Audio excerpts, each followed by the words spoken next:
have already discussed the nomenclature of organometallic compound in our previous video. In this video we are going to discuss the bonding in organometallic compound. So bonding in organometallic compound, आपको इसका थोड़ा बहुत general idea होगा क्योंकि पहले हमने ये पढ़ा है. कहाँ पढ़ा है? जब हमने क्लासिफिकेशन की थी ऑर्गेनोमेटेलिक कंपाउंड की, वो किस बेसिस पे की थी कि जो मेटल और कार्बन है उसके बीच में जो बॉन्ड का नेचर है उस बेसिस पर हमने क्लासिफिकेशन पढ़ी थी. तो वहाँ पर आपको थोड़ा बहुत बॉन्डिंग का आइडिया हो गया होगा. अब हम इसे डिटेल में पढ़ेंगे. बॉन्डिंग इन ऑर्गेनोमेटेलिक कंपाउंड, कैसी कैसी बॉन्डिंग होती हैं और कौन से कंपाउंड में किस टाइप की बॉन्डिंग होगी और वो कैसे स्टेबल होंगे और कैसे इंस्टेबल होंगे. तो यही सब देखेंगे इसमें. Bonding in organometallic compound. Organometallic compound में बेसिकली जो है हमें 3 तरह की बॉन्डिंग देखने को मिलती हैं. First one is ionic, then sigma covalent bonding, then multiple covalent bonding. Ionic, जैसे कि नाम से ही क्लियर हो रहा है, आयोनिक बॉन्डिंग होगी. मीन्स जो है उसमें आयनिक बॉन्ड बन रहा होगा, एक पॉजिटिव पार्ट होगा और एक नेगेटिव पार्ट होगा जिसमें कि इलेक्ट्रोस्टैटिक फोर्स ऑफ अट्रैक्शन होगी. तो वो होगी आयोनिक बॉन्डिंग. तो आयोनिक बॉन्डिंग जो है वो बेसिकली मोस्ट इलेक्ट्रोपॉजिटिव मेटल बनाएंगे. और मोस्ट इलेक्ट्रोपॉजिटिव मेटल आपको पता है कौन से होते हैं? जो एस ब्लॉक एलिमेंट होते हैं वो होते हैं मोस्ट इलेक्ट्रोपॉजिटिव मेटल, क्योंकि वो जल्दी से इलेक्ट्रॉन लूज करके नोबल गैस कॉन्फ़िगरेशन को अचीव कर लेते हैं. तो वो मोस्ट इलेक्ट्रोपॉजिटिव मेटल होते हैं. तो इस केस में आयोनिक की केस में हमें क्या चाहिए? एक मोस्ट इलेक्ट्रोपॉजिटिव एलिमेंट और उसके साथ जो होगा वो नेगेटिव एलिमेंट. तो ऑर्गेनोमेटेलिक कंपाउंड है, जैसे ऑर्गेनिक पार्ट होगा और मेटल पार्ट होगा. तो मेटल तो हमने सेलेक्ट कर लिया कि एस ब्लॉक एलिमेंट से होगा. ऑर्गेनिक पार्ट्स कोई भी हाइड्रोकार्बन हो सकते हैं, जैसे अल्काइल में मिथाइल, या फिर जैसे साइक्लोपेंटाडाइन, ये एराइल पार्ट भी हो सकते हैं. तो यहाँ पे ये ले लिया. तो इसमें क्या होगा? जो हाइड्रोकार्बन पार्ट होगा वो नेगेटिव होगा और जो मेटल होगा वो पॉजिटिव होगा, पॉजिटिव चार्ज और ये नेगेटिव चार्ज. और इनमें क्या होगा? आयनिक बॉन्ड बनेगा. आयनिक बॉन्ड कैसे बनता है? Strong electrostatic force of attraction, और ये सबसे ज़्यादा स्ट्रॉन्ग बॉन्ड होता है. ये अपने केमिकल बॉन्डिंग में पढ़ रखा होगा. नेक्स्ट किस टाइप की बॉन्डिंग है इसमें? Sigma covalent bonding. Sigma covalent bonding में क्या होगा? कोवलेंट, जैसे कि नाम से ही पता चल रहा है कि कोवलेंट बॉन्ड बनेगा. कोवलेंट बॉन्ड कैसे बनता है? म्यूचुअल शेयरिंग से, कि यहाँ पे जो मेटल होगा एक इलेक्ट्रॉन उसका, और जो भी यहाँ पे ऑर्गेनिक पार्ट होगा एक इलेक्ट्रॉन उसका, और ऐसे कोवलेंट बॉन्ड बनेगा. अब यहाँ पे सिग्मा कोवलेंट बॉन्ड है. सिग्मा कोवलेंट बॉन्ड है मीन्स जो है सिंगल बॉन्ड बनेगा यहाँ पे. तो ऐसे सिग्मा कोवलेंट बॉन्डिंग होगी. और ये कौन से मेटल बनाते हैं? जनरली जो है वो रिप्रेजेंटेटिव एलिमेंट वाले मेटल बनाते हैं. रिप्रेजेंटेटिव एलिमेंट में कौन से आते हैं? एस ब्लॉक और P block element. S P block element. Next है इसमें मल्टीपल कोवलेंट बॉन्डिंग. अब मल्टीपल कोवलेंट बॉन्डिंग किस में होगी? मल्टीपल कोवलेंट बॉन्डिंग, ये भी नाम से क्लियर हो रहा है, मल्टीपल बॉन्ड होगा. और कैसा बॉन्ड होगा? कोवलेंट नेचर का होगा. मल्टीपल बॉन्ड कौन से बनाएंगे इसमें? इसमें बेसिकली क्या होगा? इसमें कार्बिन होंगे, जैसे कि ये कोई कार्बिन है, या फिर होगा कार्बाइन ऐसे. तो कार्बिन होंगे, कार्बाइन होंगे, वो क्या करेंगे? वो मेटल से बॉन्ड बनाएंगे. कार्बिन आपको पता है डबल बॉन्ड बनाएंगे और कार्बाइन जो है वो ट्रिपल बॉन्ड बनाएंगे. तो ऐसे मल्टीपल बॉन्डिंग होगी. और ये बॉन्ड का कैसा नेचर होगा? कोवलेंट नेचर होगा. तो ये हो गया मल्टीपल कोवलेंट बॉन्डिंग. अब यहाँ पे ये कार्बिन है जो वो सिंगलेट ट्रिपलेट भी हो सकते हैं. डिटेल हम अब डिस्कस करेंगे वन बाय वन. स्टार्ट करते हैं आयनिक बॉन्डिंग से. सो आयनिक बॉन्डिंग कैसे होगी? जैसे कि हमने बताया कि जो है इसमें मेटल होंगे एस ब्लॉक एलिमेंट के, जो कि मोस्ट इलेक्ट्रोपॉजिटिव होते हैं, और हाइड्रोकार्बन पार्ट होगा उस पर जो है नेगेटिव चार्ज आएगा. तो उनके बीच में इलेक्ट्रोस्टैटिक फोर्स ऑफ अट्रैक्शन होगी. तो ये होगी आयनिक बॉन्डिंग. अब इसमें स्टेबिलिटी की बात करें तो इसमें स्टेबिलिटी कैसे हो सकती है? इसमें स्टेबिलिटी ऐसे हो सकती है जैसे कि मेटल है और यहाँ पर जो भी हाइड्रोकार्बन पार्ट होगा, जैसे कि मोस्ट फेमस एग्जाम्पल है इसका मैग्नीशियम के साथ Cp, साइक्लोपेंटाडाइन. कैसे होता है ये? तो ये ऐसे होता है. तो साइक्लोपेंटाडाइन और यहाँ पे मैग्नीशियम, और ऊपर भी यहाँ पे साइक्लोपेंटाडाइन. तो इसमें देखिए जो ये नेगेटिव चार्ज है ये डीलोकलाइज हो सकता है ऐसे पूरी रिंग में, यहाँ पर भी ऐसे. तो ये ऐसे डीलोकलाइज हो सकता है. तो अगर नेगेटिव चार्ज ऐसे डीलोकलाइज हो पा रहा है इस रेजोनेंस की वजह से, जो है वो स्टेबल कर रहा है एनायनिक पार्ट को, तो वो होगा उसमें स्टेबिलिटी फैक्टर. तो इसका एग्जांपल है मैग्नीशियम 2 पॉजिटिव C5H5. तो ये आयनिक बॉन्डिंग कॉम्प्लेक्स का एग्जाम्पल है ऑर्गेनोमेटेलिक कंपाउंड, इसमें इतना ही है। नेक्स्ट है सिग्मा कोवलेंट बॉन्डिंग, जैसे कि थोड़ा सा पहले भी बताया कि कोवलेंट बॉन्ड होगा जो कि म्यूचुअल शेयरिंग से बनता है और ये आयनिक बॉन्ड से वीक होता है, ये आपको पता होगा। और इसमें कौन से जनरली जो मेटल इसमें होते हैं वो रिप्रेजेंटेटिव एलिमेंट के होते हैं, जो कि एस ब्लॉक के हो सकते हैं, पी ब्लॉक के हो सकते हैं। जनरल एग्जाम्पल देखेंगे इनके, जनरल एग्जाम्पल है इसका, जैसे कि टेट्रामिथाइल टिन, या फिर हमारे पास ये है, ये पी ब्लॉक से, ये एस ब्लॉक से। और क्या हो सकते हैं, एल्यूमिनियम। अभी इनमें क्या है, इनमें कोवलेंट बॉन्डिंग है।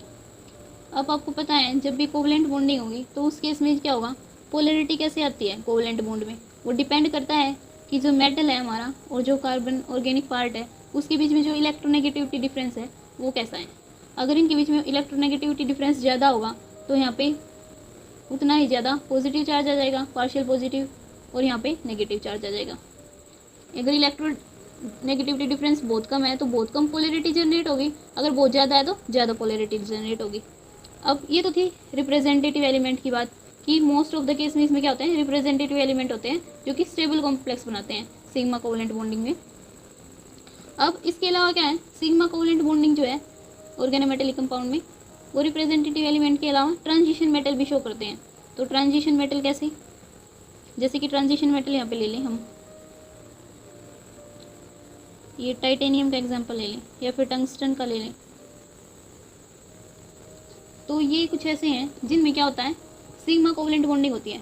ऑर्गेनोमेटेलिक कंपाउंड है ये भी, पर इनमें क्या है, सिग्मा कोवलेंट बॉन्डिंग है। पर यहाँ पे तो हमने रिप्रेजेंटेटिव एलिमेंट की बात की थी, पर ये तो क्या हो गई, ट्रांजिशन मेटल हो गए। तो ट्रांजिशन मेटल भी जो है वो सिग्मा कोवलेंट बॉन्डिंग बना सकते हैं ऑर्गेनोमेटेलिक कंपाउंड में।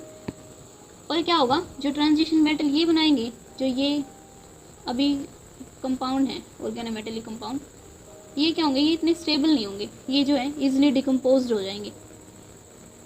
इजीली डिकम्पोज होने का क्या मीन्स है, यहाँ पे मीन्स क्या है, इनकी जो स्टेबिलिटी है वो ना के बराबर है। जो ट्रांजिशन मेटल के साथ इन्होंने बना तो लिया है इसमें सिग्मा कोवलेंट बॉन्डिंग, पर वो स्टेबल नहीं है। वो जनरली क्या देखा जाता है कि ये जो है कुछ कंपाउंड होते हैं जो कि थर्मोडायनामिकली तो स्टेबल होते हैं, बट काइनेटिकली जो होते हैं वो अनस्टेबल होते हैं। अब हम स्टेबिलिटी कैसे चेक करते हैं, थर्मोडायनेमिक स्टेबिलिटी या फिर काइनेटिक स्टेबिलिटी। तो ये आपको पता होगा, थर्मोडायनेमिक स्टेबिलिटी आपने थर्मोडायनेमिक्स में पढ़ा होगा। कैसे चेक करते थे हम, कि जो है इसमें रिएक्शन होगी जो वो उसमें डेल्टा जी जो है वो नेगेटिव आए, मीन्स एक्सोथर्मिक रिएक्शन हो, रिएक्शन में जो है हमें ज़्यादा एनर्जी ना लगानी पड़े, तो ऐसी रिएक्शन फेवरेबल होती थी, तो ऐसे कंपाउंड जो है वो स्टेबल होते थे। तो ऐसे हम थर्मोडायनेमिक स्टेबिलिटी चेक करते थे। काइनेटिक स्टेबिलिटी हम कैसे चेक करते थे, तो काइनेटिक स्टेबिलिटी के केस में जो है हमारे पास क्या होता था, हम रेट ऑफ रिएक्शन चेक करते थे, एक्टिवेशन एनर्जी वाला फैक्टर, तो वो चीज़ें हम चेक करते थे। जैसे कि मैं थोड़ा रिकॉल करवा देती हूँ आपको। यहाँ पे हम ऐसे ग्राफ बनाते थे, यहाँ पे हम एनर्जी को शो करते थे और यहाँ पे हम लिखते थे कि रिएक्शन जो है वो प्रोसीड हो रही है, reaction proceed in this direction. तो अब हम रिएक्टेंट बनाते थे, जैसे कि यहाँ पे ये रिएक्टेंट है और यहाँ पे ऐसे प्रोडक्ट की फॉर्मेशन हो रही है। और ये जो होता था, ये जो एनर्जी से क्रॉस करनी पड़ती थी यहाँ पे, इस एनर्जी को हम क्या कहते थे, एक्टिवेशन एनर्जी। तो काइनेटिक स्टेबिलिटी में हम क्या चेक करते हैं कि जो रिएक्टेंट है वो कितनी जल्दी जो है प्रोडक्ट में कन्वर्ट हो रहा है। मींस क्या है, अगर एक्टिवेशन एनर्जी, ये जो एक्टिवेशन एनर्जी है अगर ये ज़्यादा होगी, एक्टिवेशन एनर्जी अगर ज़्यादा होगी तो ये रिएक्टेंट जो है इसे क्रॉस नहीं कर पाएगा, इसे ज़्यादा एनर्जी की रिक्वायरमेंट होगी तो ये देर से क्रॉस कर पाएगा। अगर यही एक्टिवेशन एनर्जी जो है वो बहुत कम हो, जैसे कि एक्टिवेशन एनर्जी इतनी है, प्रोडक्ट की एनर्जी यहाँ पे, तो ये एक्टिवेशन एनर्जी है, तो इस केस में क्या होगा, जो रिएक्टेंट जो है जल्दी से प्रोडक्ट में चेंज हो जाएगा। यहाँ पे जो एक्टिवेशन एनर्जी कम है एज़ कम्पेयर टू यहाँ से। तो जब ज़्यादा एक्टिवेशन एनर्जी होगी तो जो हमारा कंपाउंड है, यहाँ पे जो हमारा ऑर्गेनोमेटेलिक कंपाउंड है, वो क्या होगा, वो देर से टूटेगा। यहाँ पे क्लीवेज होगा ना, रिएक्टेंट का क्या होता है, क्लीवेज होता है, और यहाँ पे प्रोडक्ट बनता है जब क्या होता है, यहाँ पे बॉन्ड फॉर्मेशन स्टार्ट होती है और यहाँ पे क्या होता है, क्लीवेज होता है। तो अगर एक्टिवेशन एनर्जी ज़्यादा है तो ऑर्गेनोमेटेलिक कंपाउंड इतनी ईजिली ब्रेक नहीं होगा, इतनी ईजिली नहीं टूटेगा। तो एक्टिवेशन एनर्जी ज़्यादा तो मीन्स जो कंपाउंड है हमारा वो स्टेबल है, और एक्टिवेशन एनर्जी कम होगी तो क्या होगा, मीन्स जो हमारा कंपाउंड है वो अनस्टेबल है, वो जल्दी से ब्रेक हो जाएगा और अदर कंपाउंड की फॉर्मेशन कर लेगा। तो ये थोड़ा बहुत आइडिया आपको क्लियर हो गया होगा। यहाँ पे क्या होता था, ये रिएक्टेंट की एनर्जी होती थी, ये एक्टिवेशन, यहाँ पे प्रोडक्ट, यहाँ पे रिएक्टेंट। तो ये सब रफ आइडिया था आपको जनरली बताने के लिए कि हम थर्मोडाइनमिक स्टेबिलिटी और जो काइनेटिकल स्टेबिलिटी वो कैसे चेक करते थे। तो अब इसे हम फैक्टर देखेंगे कि कौन से फैक्टर रिस्पॉन्सिबल हैं इनकी काइनेटिक अनस्टेबिलिटी के लिए और कौन से फैक्टर रिस्पॉन्सिबल हैं इनकी थर्मोडाइनमिक स्टेबिलिटी के। तो फर्स्ट फैक्टर है, तो इसमें 3 फैक्टर देखेंगे हम। Factor responsible for kinetic stability of transition metal sigma bonded organometallic compound, कि जो transition metal sigma bonded organometallic compound है उनकी काइनेटिक स्टेबिलिटी, काइनेटिक इंस्टेबिलिटी के लिए जो फैक्टर रिस्पॉन्सिबल है, इंस्टेबिलिटी आएगा यहाँ पे। तो फर्स्ट फैक्टर है इसमें formation of reactive species due to cleavage. क्या होता है, जैसे कि ये कोई ऑर्गेनोमेटेलिक कंपाउंड है, रिएक्शन के दौरान जब इसमें क्लीवेज होता है बॉन्ड का, तो यहाँ पे जो है ये मोस्ट रिएक्टिव स्पीसीज बनती हैं। तो ये या तो एक दूसरे के साथ ही कंबाइन हो जाती हैं या फिर जहाँ जिस सॉल्वेंट में ये उसके साथ कंबाइन हो जाती हैं। फॉर एग्जांपल यहाँ पे कार्बन और कार्बन है तो ये यहीं पे कंबाइन हो सकते हैं, कार्बन कार्बन के साथ। मेटल जो सॉल्वेंट लिया हमने उसके साथ कंबाइन हो सकता है। तो क्या हुआ, जो हमारा ऑर्गेनोमेटेलिक कंपाउंड था वो तो ब्रेक हो गया और कुछ और ही प्रोडक्ट बन गया। अदर केस में क्या होता है, जो अदर जो प्रोडक्ट वो होते हैं इनऑर्गेनिक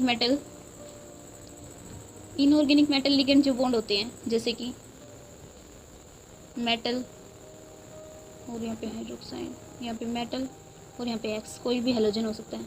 इन केसेस में जब रिएक्शन होती है और इनके बीच में जो बॉन्ड बनता है तो क्या होता है, जो स्पीसीज बनेंगी वो होंगी यहाँ पे एक्स नेगेटिव और यहाँ पे H2O। तो ये स्पीसीज जो है इतनी रिएक्टिव नहीं होती जितनी कि यहाँ पे होती है। तो ये स्पीसीज जो है ज़्यादा रिएक्टिव होती हैं, इसलिए जो है ये जो है काइनेटिकली स्टेबल नहीं है। नेक्स्ट देखिए इसमें क्या है, cleavage product form strong bond. अब जो ये क्लीवेज हुआ है, क्लीवेज के बाद क्या होता है, स्ट्रॉन्ग बॉन्ड की फॉर्मेशन होती है प्रोडक्ट में। जैसे कि हम ये ले मेटल अल्काइल ले लिया, यहाँ पे क्लीवेज हुआ और ये इंटरमीडिएट फॉर्म हो गया। ये आपको पता है, अभी हमने देखा कि ये बहुत ही रिएक्टिव इंटरमीडिएट होते हैं, ये आपस में भी कंबाइन कर सकते हैं, सॉल्वेंट के साथ भी कंबाइन कर सकते हैं। मीन्स हमारा ऑर्गेनोमेटेलिक कंपाउंड तो टूट ही गया। पर इसमें क्या होता है, ये पूरी रिएक्शन होगी जब जो एक क्लीवेज रिएक्शन होगी ये ऐसे होगी, यहाँ पे मेटल डेरिवेटिव और यहाँ पे हीट, तो बहुत सारी हीट निकलेगी यहाँ पे। मीन्स क्या है, ये एक्सोथर्मिक रिएक्शन है। तो एक्सोथर्मिक रिएक्शन है तो ये थर्मोडाइनमिकली फेवर्ड है। डेल्टा जी नेगेटिव है इसके लिए। काइनेटिक के लिए हमें क्या देखना था कि एक्टिवेशन एनर्जी कितनी है। अब एक्टिवेशन एनर्जी लो है, इजीली टूट रहा है, तो वो काइनेटिकली क्या है, वो अनस्टेबल है काइनेटिकली। पर यहाँ पे जो है एक और फैक्टर है जो वो यहाँ पे हीट प्रोड्यूस हो रही है, ये एक्सोथर्मिक रिएक्शन है। तो डेल्टा जी नेगेटिव आ रहा है यहाँ पे, तो ये रिएक्शन थर्मोडाइनमिकली फेवर्ड है। सो थर्ड है इसमें hydrogen transfer from alkyl to metal. तो इसका क्या मीन्स है, इसे हम बीटा एलिमिनेशन भी कह सकते हैं। क्या होता है, जो हाइयर एल्काइल होते हैं, हाइयर एल्काइल ऑर्गेनोमेटेलिक कंपाउंड होते हैं, अगर उनमें बीटा पोजीशन पर अगर हाइड्रोजन है, बीटा हाइड्रोजन है उनके पास, तो वो क्या होते हैं, वो जनरली अनस्टेबल होते हैं। अनस्टेबल कैसे, वो बीटा एलिमिनेशन रिएक्शन शो करते हैं। जैसे कि हम एग्जांपल लेते हैं, यहाँ पे एग्जांपल ले लिया हमने, यहाँ पे हाइड्रोजन, यहाँ पे हाइड्रोजन, यहाँ पे कार्बन, यहाँ पे हाइड्रोजन, यहाँ पे भी हाइड्रोजन, यहाँ पे भी हाइड्रोजन और ये मेटल। तो ये हमने एक एग्जांपल ले लिया। इसमें क्या होगा, जो ये बॉन्ड है यहाँ पे शिफ्ट होगा और मेटल जो है हाइड्रोजन के साथ बॉन्ड बना लेगा। हमारे पास क्या मिलेगा फिर हमें, यहाँ पे डबल बॉन्ड यहाँ पे ये 2 हाइड्रोजन CH2, यहाँ पे CH2, क्या मिल गया हमें? अभी इथीन गैस मिल गई। इसे हम क्या कहेंगे? ओल्फिन भी कहेंगे इसे हम। इसमें क्या हुआ है, अब जो ये मेटल है वो अल्काइल से ट्रांसफ़र हो गया है हाइड्रोजन के साथ, तो यहाँ पे क्या होगा? ये गैस मिली है हमें और मेटल हाइड्रोजन का बॉन्ड। अब ये रिएक्शन हो क्यों रही है? इसके पीछे जो है वो ड्राइविंग फोर्स क्या है? किसी भी रिएक्शन के पीछे ड्राइविंग फोर्स होता है, तभी वो रिएक्शन होती है। तो यहाँ पे क्या था, देखिए रिएक्टेंट जो था इसमें क्या था, हमारे पास मेटल और कार्बन के बीच में बॉन्ड था, और प्रोडक्ट में क्या है? मेटल और हाइड्रोजन के बीच में बॉन्ड है। इसमें क्या होगा, जो इलेक्ट्रोनेगेटिविटी डिफरेंस है मेटल कार्बन बॉन्ड में वो ज़्यादा होता है as compare to metal hydrogen bond. इसलिए क्या होता है, जो मेटल हाइड्रोजन बॉन्ड है वो ज़्यादा स्टेबल होता है as compare to metal carbon bond. So एक तो ये ड्राइविंग फोर्स है इसमें। दूसरा क्या है, यहाँ पे देखिए गैस रिलीज हो रही है, और आपको पता है गैस रिलीज हो रही है मीन्स सिस्टम की एंट्रोपी जो है वो इंक्रीज हो रही है, तो ये थर्मोडाइनमिकली भी फेवर्ड रिएक्शन है। तो अगर बीटा एलिमिनेशन हो रहा है, अब यहाँ पे बीटा एलिमिनेशन हो गया। बीटा एलिमिनेशन क्यों कह रहे हैं इसे? देखिए यहाँ पे जो मेटल के रिस्पेक्ट में, जो मेटल के साथ जो कार्बन अटैच है, मेटल कार्बन की रिस्पेक्ट में जो ये कार्बन है, ये कार्बन हो गया मेटल की रिस्पेक्ट में अल्फ़ा, और ये कार्बन हो गया बीटा। तो बीटा कार्बन पे जब हाइड्रोजन प्रेजेंट है तो मेटल हाइड्रोजन ने बॉन्ड बना लिया, तो इसलिए हम इसे कह रहे हैं, और वो निकल गया बीटा एलिमिनेशन। तो बीटा एलिमिनेशन की वजह से क्या हुआ, अब ये हमारा कंपाउंड ऑर्गेनोमेटेलिक कंपाउंड तो रहा ही नहीं। क्यों नहीं रहा? क्योंकि अब ये जो है इसमें से मेटल ही निकल गया। तो ये जो फैक्टर थे कि काइनेटिक इंस्टेबिलिटी कैसे होती है, जो ट्रांजिशन मेटल होते हैं सिग्मा कोवलेंट बॉन्ड बनाते हैं उनमें। अब हम पढ़ेंगे factor which increase the stability of metal alkyl compound. जो फैक्टर रिस्पॉन्सिबल हैं स्टेबिलिटी इंक्रीज करने के लिए। अब तक तो हमने देखा कि इंस्टेबिलिटी के लिए कौन से फैक्टर रिस्पॉन्सिबल हैं, अब हम पढ़ेंगे कि स्टेबिलिटी के लिए कौन से फैक्टर रिस्पॉन्सिबल हैं। तो सबसे पहला फैक्टर जो है वो स्टेबिलिटी के लिए रिस्पॉन्सिबल है अवॉइडेंस ऑफ बीटा एलिमिनेशन। कि अभी हमने ऊपर देखा कि बीटा एलिमिनेशन की वजह से क्या हो रहा है, अनस्टेबल हो रहा है कंपाउंड ही ब्रेक हो रहा है सारा। तो क्या करें हम, अवॉइड करें बीटा एलिमिनेशन को। तो बीटा एलिमिनेशन को कैसे अवॉइड कर सकते हैं? तो देखिए बीटा एलिमिनेशन के लिए हमारे पास क्या कंडीशन होनी चाहिए, एक तो जो बीटा पोजीशन पे बीटा हाइड्रोजन होना चाहिए इसके पास, यहाँ पे कार्बन जो बीटा कार्बन है उसके पास हाइड्रोजन होना चाहिए, उसे क्या कहेंगे? Beta hydrogen. अगर बीटा हाइड्रोजन ही नहीं होगा तो ये मेटल हाइड्रोजन के साथ बॉन्ड बना के निकलेगा कैसे? तो एक तो हम ये कर सकते हैं कि यहाँ पे ये ना हो, या फिर कंपाउंड ऐसा हो जिसमें क्या हो, मेटल और हाइड्रोजन जो है ये एक प्लेन में ना हो। अब ये एक प्लेन में है, सिन पोजीशन पे है, तो एक प्लेन में ना, तो ये फैक्टर हो सकते हैं जिसे हम अवॉइड कर सकते हैं बीटा एलिमिनेशन को। इसके लिए हम एग्जांपल देख लेते हैं। एग्जांपल क्या लें इसके लिए? एग्जांपल जैसे कि मेटल, यहाँ पे CH2 और यहाँ पे बेंजीन की रिंग। अब इसमें क्या है, ये मेटल है और ये अल्फ़ा कार्बन, बीटा कार्बन कौन सा होगा? ये यहाँ पे बीटा कार्बन होगा। अब बीटा कार्बन की देखिए वैलेंसी, एक वैलेंसी यहाँ पे, 2 बॉन्ड यहाँ पे, 3 बॉन्ड यहाँ पे, तो 4 वैलेंसी फिल है, तो यहाँ पे हाइड्रोजन नहीं है। तो यहाँ पे अगर बीटा हाइड्रोजन ही नहीं है तो बीटा एलिमिनेशन नहीं होगा। तो ऐसे हम जो है अवॉइड करके बीटा एलिमिनेशन को, स्टेबिलिटी को इंक्रीज़ कर सकते हैं। नेक्स्ट क्या है, कैसे स्टेबिलिटी को इंक्रीज़ कर सकते हैं, वो सेकंड पॉइंट है इसका, increase by increase coordination number. Coordination number को हम अगर इंक्रीज़ कर दें तो भी हम स्टेबिलिटी को इंक्रीज़ कर सकते हैं। कैसे इंक्रीज़ करेंगे स्टेबिलिटी को? जैसे कि कोई भी मेटल है उसके साथ लिगेंड जुड़े हुए, n नंबर ऑफ लिगेंड, कोई भी लिगेंड हो सकते हैं। कोऑर्डिनेशन नंबर इंक्रीज़ करने का मीन्स क्या है, यहाँ पे हमें लिगेंड जो है वो बढ़ा दिए, इसकी चारों तरफ और ज़्यादा लिगेंड हो गए हैं पहले के कंपैरिजन में। एग्जाम्पल लेते हैं हम इसका, ऐसे समझ नहीं आएगा। ये एग्जाम्पल है इसका, ये मिथाइल 3,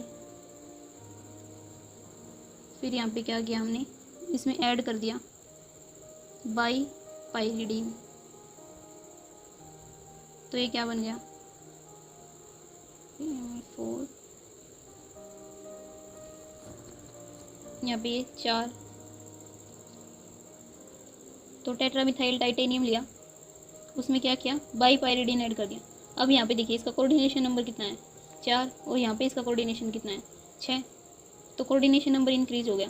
तो ये देखा गया कि जो इसकी स्टेबिलिटी थी ये जो है ईजिली डिकम्पोज हो जाता था रूम टेम्परेचर पे ही, या फिर उससे भी कम, -20 डिग्री सेल्सियस पे जो है ये डिकम्पोज हो जाता था इतने कम टेम्परेचर पे। और इसे देखा गया कि ये 60 डिग्री टेम्परेचर तक भी सर्वाइव कर पा रहा था। तो कंक्लूजन क्या निकला कि कोऑर्डिनेशन नंबर इंक्रीज करने से जो है वो हम स्टेबिलिटी को इंक्रीज़ कर सकते हैं। स्टेबिलिटी को इंक्रीज, यहाँ पे क्या फैक्टर है कि कोऑर्डिनेशन नंबर अगर हम इंक्रीज़ करेंगे तो जितनी भी कोऑर्डिनेशन साइट है मेटल की वो सारी ऑक्यूपाई हो जाती हैं, कोई भी एम्प्टी साइट नहीं बचती कि कोई स्पीसीज आकर इस पर अटैक करे और इसे जो है क्लीव कर दे या फिर इसे डिस्ट्रॉय कर दे।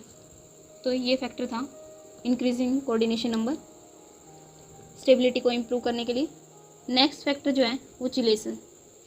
चिलेशन आपको पता होगा, चिलेशन क्या होता है, जब चिलेट्स की फॉर्मेशन हो जाती है, रिंग की फॉर्मेशन हो जाती है, तो उस प्रोसेस को हम कहते हैं चिलेशन। तो एग्जाम्पल देखते हैं इसका, CH3 ट्वाइस। यहाँ पे क्या हुआ है, रिएक्टेंट था हमारा, इसमें क्या हुआ है, जब प्रोडक्ट बना चिलेट रिंग की फॉर्मेशन हो गई, यहाँ पे चिलेशन हो गया। और आपको पता है जिन कंपाउंड में जो है चिलेट रिंग होती है वो कंपाउंड जो है वो बहुत स्टेबल होते हैं, ये अपने कोऑर्डिनेशन कंपाउंड में भी पढ़ा होगा। अब यहाँ पे कोऑर्डिनेट बॉन्ड के थ्रू यहाँ पे नाइट्रोजन ने कोऑर्डिनेट बॉन्ड बनाया है, यहाँ पे लिथियम जो है वो क्लोरीन के साथ निकल गया है, तो इस वजह से जो है यहाँ पे रिंग की फॉर्मेशन हुई है। और रिंग की फॉर्मेशन होने के बाद अब इस कंपाउंड को जो है ब्रेक करना वो बहुत ही मुश्किल है, बहुत ज़्यादा एनर्जी, बहुत ज़्यादा एफर्ट लगाने पड़ेंगे जब जाके ये कंपाउंड ब्रेक होगा। तो चिलेशन के थ्रू भी हम क्या कर सकते हैं, स्टेबिलिटी को इंक्रीज कर सकते हैं।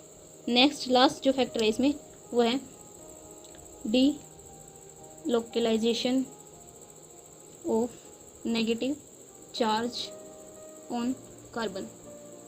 तो डीलोकलाइजेशन करवा के नेगेटिव चार्ज का कार्बन के ऊपर, तो भी हम स्टेबिलिटी को इंक्रीज़ कर सकते हैं। ये हमने पहले भी पढ़ा है, किस केसेस में पढ़ा है, अभी साइक्लोपेंटाडाइन के केस में पढ़ा था। यहाँ पे भी ये Cp2 का मीन्स क्या है, साइक्लोपेंटाडाइन। मेटल के ऊपर पॉजिटिव चार्ज है और कार्बन के ऊपर नेगेटिव चार्ज है। अब सपोज करो ये कार्बन बेंजीन रिंग का है C6H5, तो बेंजीन रिंग के ऊपर जो है चार्ज ये वो इजीली डीलोकलाइज हो जाएगा। तो इस वजह से भी जो है हम रेजोनेंस होगा, तो रेजोनेंस से भी आपको पता है ईजिली जो है अब इस पर अटैक नहीं होगा बाहर से किसी स्पीसीज़ का, और ये स्टेबल कंपाउंड हो जाएगा। तो ऐसे भी हम जो है स्टेबिलिटी को इंक्रीज़ कर सकते हैं। अब नेक्स्ट हमारा जो बचा है इसमें वो है multiple covalent bonding. Multiple covalent bonding जैसा कि हमने पढ़ा, मल्टीपल कोवलेंट बॉन्डिंग में क्या होगा, मेटल जो है वो कार्बिन के साथ या फिर कार्बाइन के साथ बॉन्डिंग करेगा। जैसे कि मल्टीपल, तो मल्टीपल बॉन्डिंग होगी, डबल बॉन्ड या ट्रिपल बॉन्ड, और कोवलेंट नेचर होगा बॉन्ड का, कार्बिन के साथ करेगा या फिर कार्बाइन के साथ करेगा। कार्बिन के साथ कैसे, इसमें जो है ये सिंगलेट भी हो सकती है और ट्रिपलेट भी हो सकती है। सिंगलेट कैसे,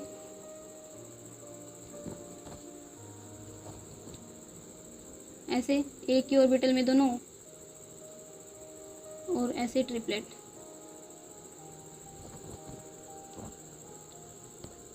तो ये ट्रिपलेट कार्बिन है और ये सिंगलेट कार्बिन है। ट्रिपलेट कार्बिन के जो मेटल, ट्रिपलेट कार्बिन जो है जब मेटल से बॉन्ड करते हैं ट्रिपलेट कार्बिन, तो उन्हें शोकर भी कहते हैं, और जो सिंगलेट करते हैं उन्हें फिशर भी कहते हैं। अभी इनकी डिटेल में नहीं जाएंगे हम, ये आपके सिलेबस का पार्ट नहीं है।